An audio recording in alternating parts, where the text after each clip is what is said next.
At yun na nga, ang malagim na nangyari sa dalawang magkasintahan na yun.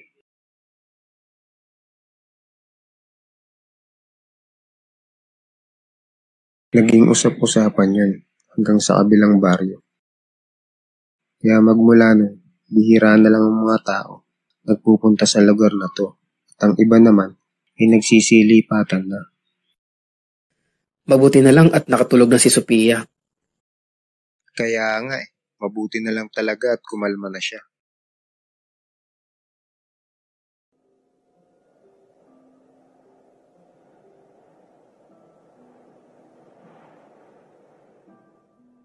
Kuya, merong babae sa tapat ng bahay. Nakatingin lang siya sa akin. Di ba mga ganito oras wala ng tao sa labas? May dala pa ata siyang bola ng soccer.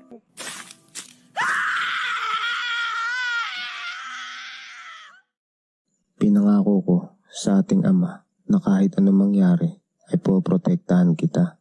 Kaya hindi ako makakapayag na may manakit sa iyong iba, Sophia.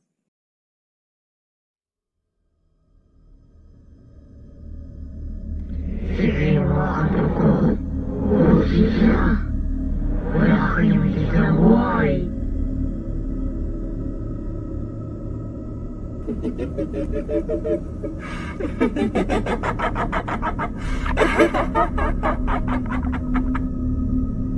Ano yun? Nandito na siya. At tingin ko marami sila. Kailangan na natin makalis dito. Sophia, gising.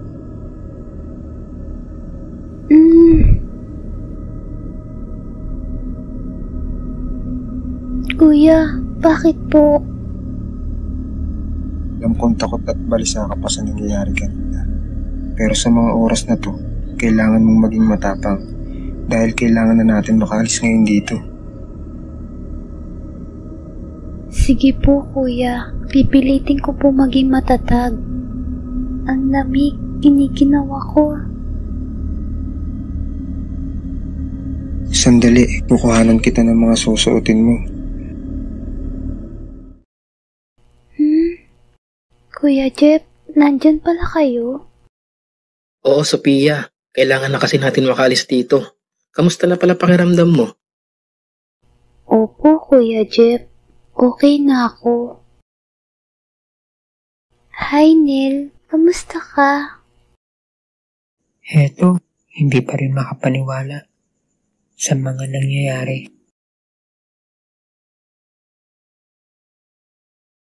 Sige na, suotin mo na agad yan. Hihintayin ka namin sa baba. Sige po, kuya. Salamat.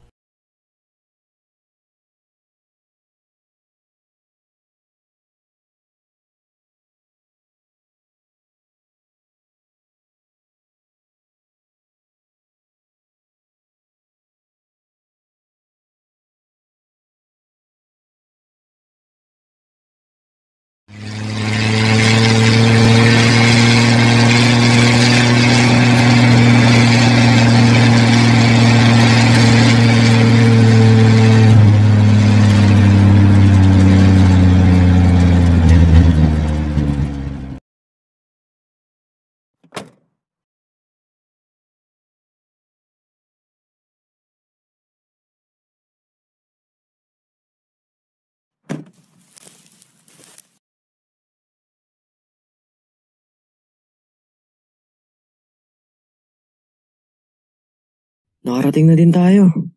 Napakagandang lugar para sa camping natin.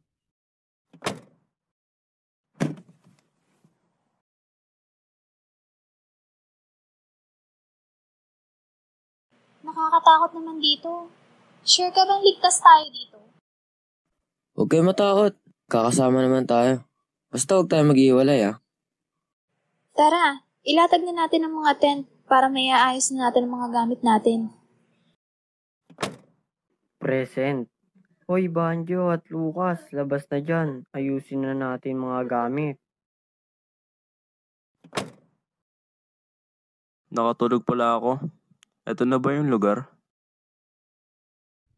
Yan, patulog-tulog ka kasi. Di mo tuloy alam na nandito na tayo. Tama. Nakatag niyo ang mga tent. At ako na bahala mag-aapay dito.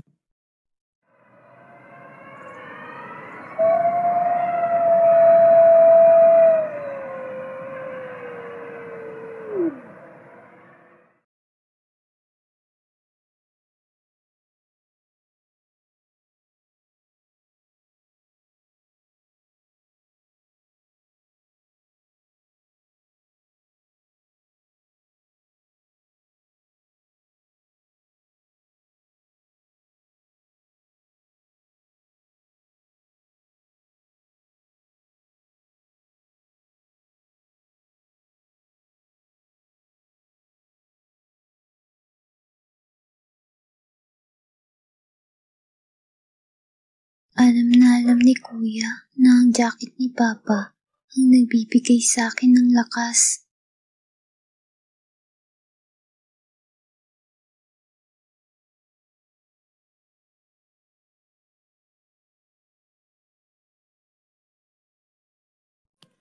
Ayun, nandiyan na si Sophia. Tara, sumunod kayo.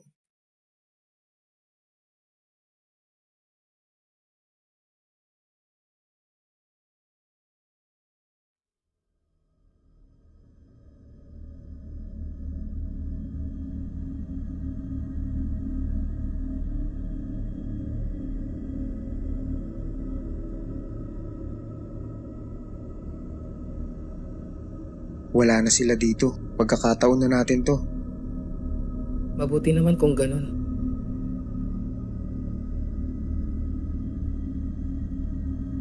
Natatakot ka ba?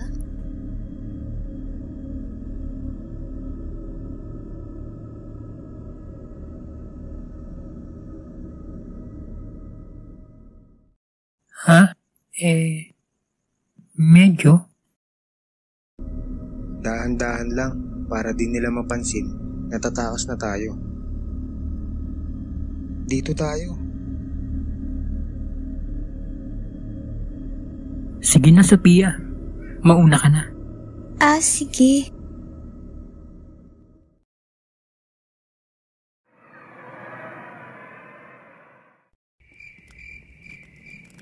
Tapos na din natin maayos ang mga gamit.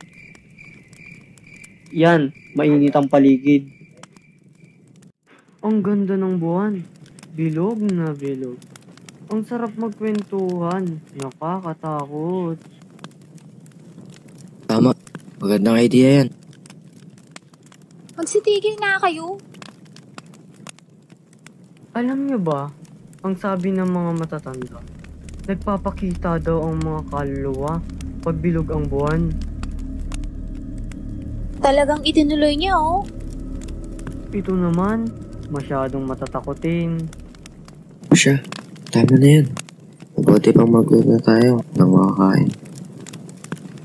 Mukhang di makakasunod sila Charles Saan na kaya yung dalawa na yun?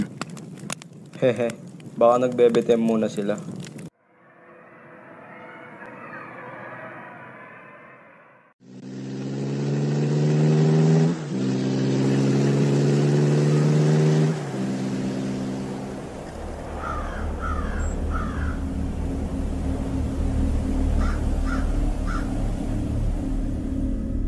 Charles, tingnan mo, dalawang daan.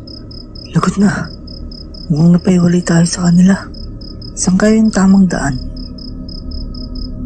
Kung sa kanan tayo, mukhang nakakatakot kasi sa kaliwa.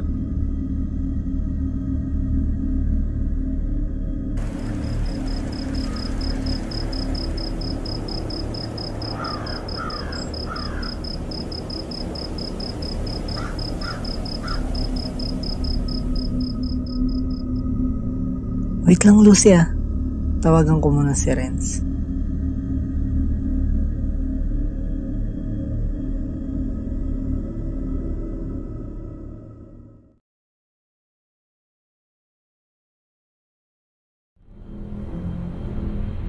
Charles, may mga tao. Sino sila?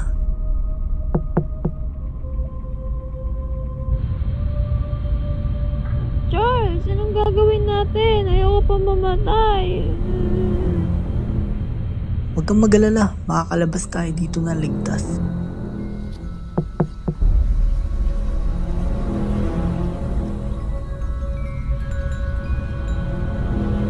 Sino kayo? Ano ginagawa niyo dito? Sir, naliligo kasi kami at napadaan kami dito. Patingin nga ng ID mo. Ito sir, oh.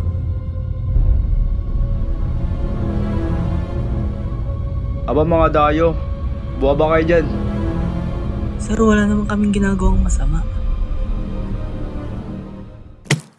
Charles! Huwag ka na madaming tanong pa kung ayaw nyo masaktan.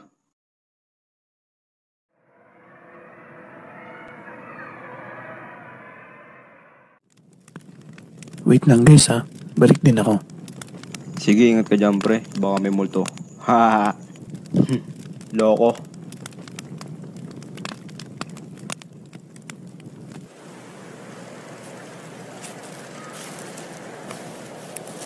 Dilim naman dito.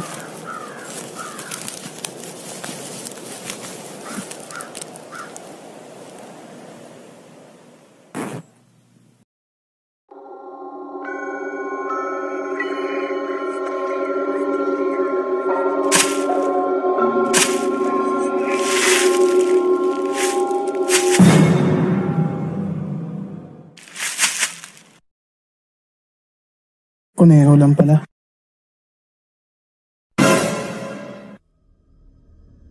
Ha?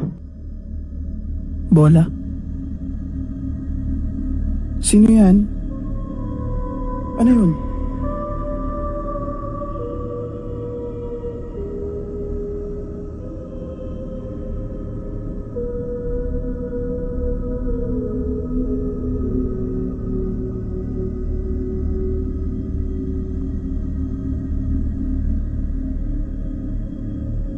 Mapuntahan nga. Ha? Babae? Anong ginagawa niya rito mag-isa? Taga dito ba siya?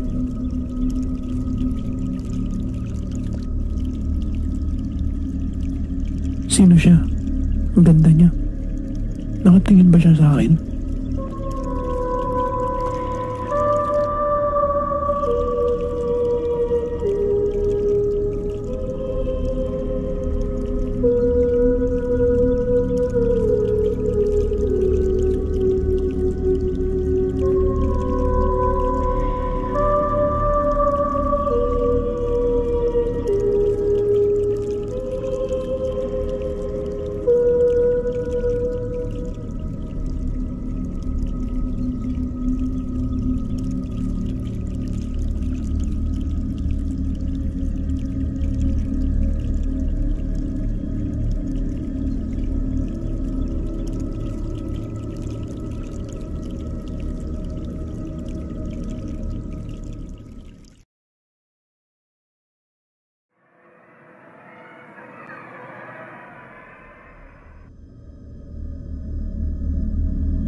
Sana hindi nila tayo mapansin. Takbo lang, matatakasan din natin ang mga yan. Sandali lang, hintayin niyo ako. Kaya mo pa ba, Sophia, tumakbo? Ano nangyari?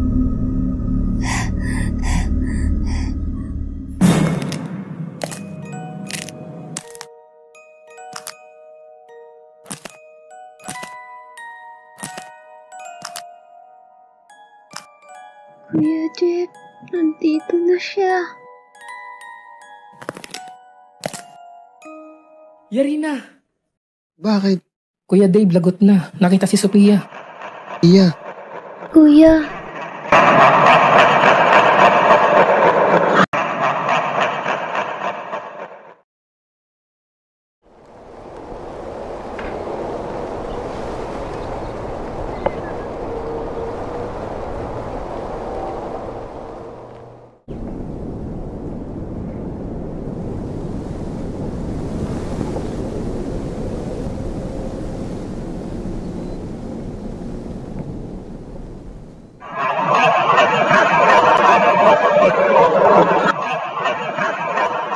Papa, kung nandito ka sana, alam kong di mo kami pababayaan ni Kuya. Sophia!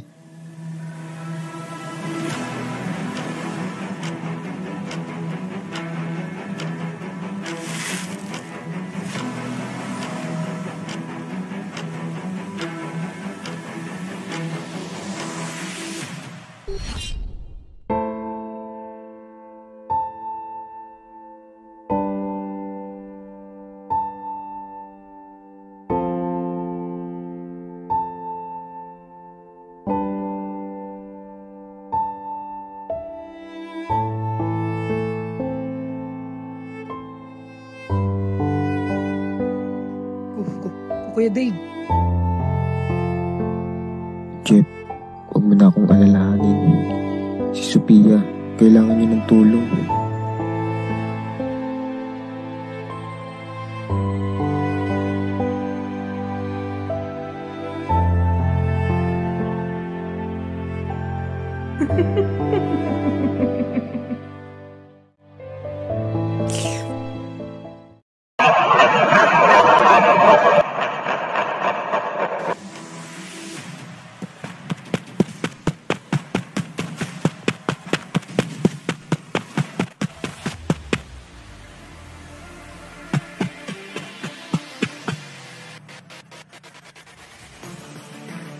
Papa, Sophia!